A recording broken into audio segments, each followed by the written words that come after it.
You ever look at some people and wonder how they just seem to build wealth so easily while everyone else is struggling? Well, the secret isn't really about what's in their bank account. It's about what's going on in their mind. We see the fancy cars, the big houses, the visible stuff. But today, we're going to dig deeper and uncover the invisible roots that lead to real financial success. Let's jump. This whole idea comes from Harv Eker's book, Secrets of the Millionaire Mind, and honestly, it's the heart of everything we're going to talk about. The results you see in your life, your fruits, they're just the outcome. The real cause is hidden deep down, beneath the surface in your roots. So what are these invisible roots really? Well, they're our inner programming. They're the subconscious beliefs and mindsets that quietly guide every single financial choice we make. And here's the wild part. They're so powerful, they can pretty much set the stage for our success long before we even earn our first dollar.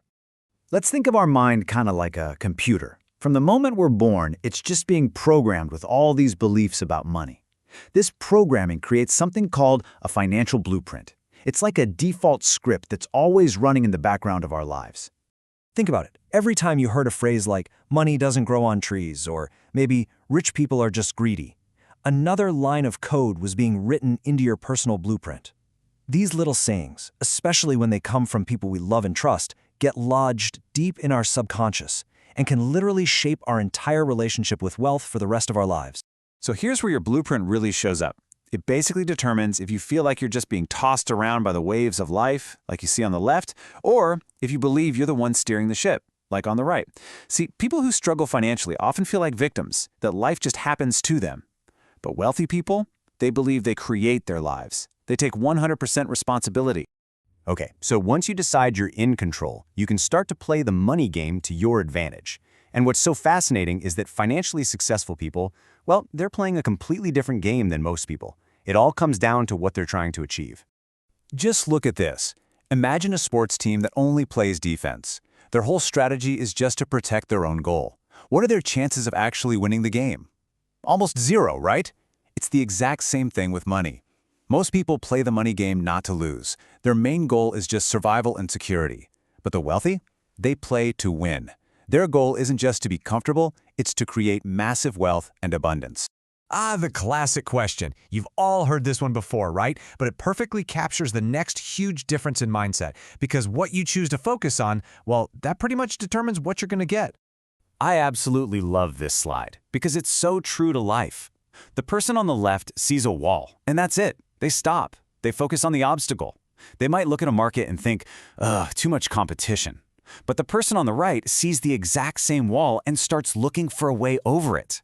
They see that same market and think, wow, if there's competition, that means there are customers. How can I serve them better? One person asks, what if it fails? The other asks, but what if it works? All right, so your mindset is the engine, but habits are the fuel that actually gets you where you want to go.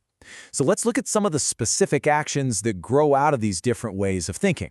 This one is a huge deal. Most of us are taught to trade our time for money. It's like running on that treadmill you see on the left. The problem? There are only 24 hours in a day, which means there's a hard ceiling on how much you can possibly earn. Financially successful people, though, they prefer to get paid for their results. And why is that? Because there's no limit to the amount of value you can create, which means there's absolutely no limit to your potential income.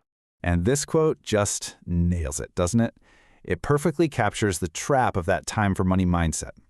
Relying on that steady paycheck can feel safe, for sure. But that safety often comes at the price of real financial freedom. You become dependent, chained to that one source of income. You know, it's a total myth that you need to have a lot of money to start managing it. It's actually the complete opposite. You have to prove you can manage a little bit. You have to stop that leaking funnel before the universe will trust you with more. Seriously, the habit is so much more important than the amount.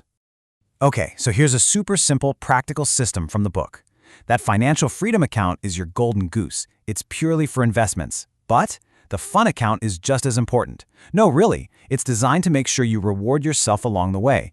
That way you avoid burnout and actually build a positive, balanced relationship with money.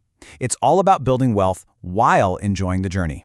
Let's get one thing crystal clear. Successful people feel fear. They feel doubt, they feel worry, just like everybody else. The difference is they just don't let those feelings stop them. They act in spite of the fear, because they know that action is the only bridge between where they are and where they want to be. Real growth only ever happens when you step outside your comfort zone. And this leads us to our final and maybe most important idea of all. Building wealth isn't a finish line you cross. It's a continuous journey of becoming a better, stronger, more capable version of yourself. Life is always going to have problems. Always. The secret isn't to wish for smaller problems, it's to grow yourself so big that any problem just seems small in comparison. It's never about the size of the challenge, it's always about the size of you. This right here, this is basically the fundamental law of creating wealth. Your income, your success, your happiness, they can only grow as much as you do. Your outer world of results will always be a direct reflection of your inner world of personal growth. You want to know the 3 most dangerous words in personal finance? I know that. The moment you think you know it all, you close yourself off to growth. If you're not as successful as you'd like to be, it just means there's something you don't know yet. Wealthy people stay students for life. They're always learning, always adapting because they know that success is a skill you can learn. And just like that, we've come full circle. Your financial future isn't written in stone. It's written in your mind. By consciously choosing to change your invisible roots, your blueprint, your mindset, your habits, you can finally start to grow the fruits of true lasting wealth. So the only question left is, what will you choose to do?